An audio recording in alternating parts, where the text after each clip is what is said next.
Good morning, smart learners. Today we'll be talking about adaptive features in developing organisms. Adaptive features in developing organisms.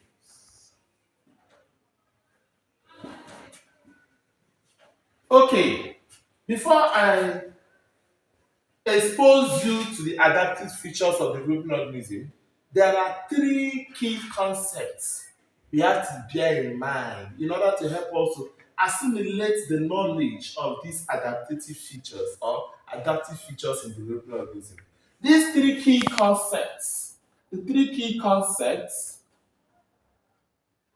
that the learner must bear in mind or have the knowledge of in order to assimilate the knowledge of adaptive features in development. The very first one of it is what we call oviparity. The first one is what? Oviparity. The second one is ovoviparity. Ovoviparity. And the last one is what?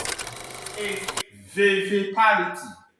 Now, the first one is a type of reproduction in which eggs are released from the female body to be hatched externally.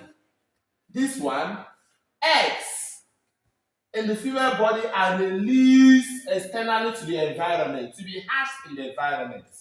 Now, these eggs that are released externally to the environment may be hatched or may be fertilized or may not be fertilized. In the case of what? Amphibians and some fishes. For instance, in the previous class we talked about amphibians.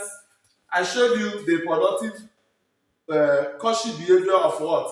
Amphibians, where the male will climb on the body of the female for 48 hours, after which it stimulates the releasing of the egg of the female.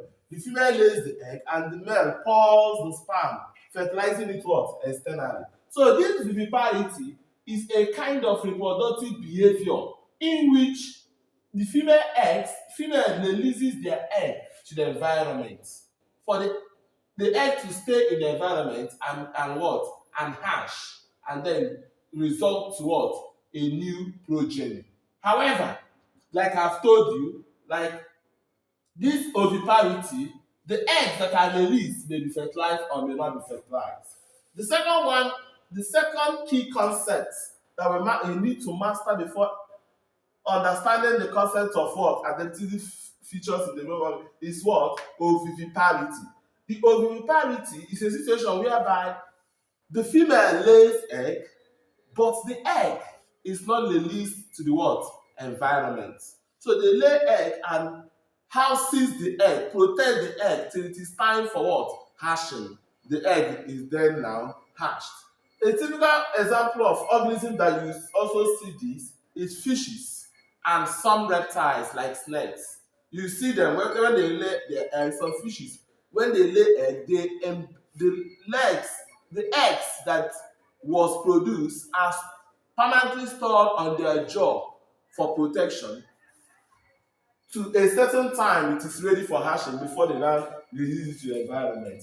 The last one is viviparity. This is where mammals belong to. These organisms that practice this reproductive behavior do not lay egg. They give birth to their young ones what? Alive. So most invertebrates practice oviparity and oviviparity, while most vertebrates practice what? Viviparity. Now, going to having understood this reproductive behavior, let's now talk about adaptive features. The adaptive features we have in the developing organism are only two: the yolk and what? The placenta. The yolk and the what? Placenta. The yolk is an adaptive feature in oviparity and oviviparity. A situation whereby you see that everything that the organism needs for development into a new progeny is found inside the yolk. But for organisms that practice viviparity, their developing feature is the placenta, because whatever the child is taken is given to the child through the what? Placenta.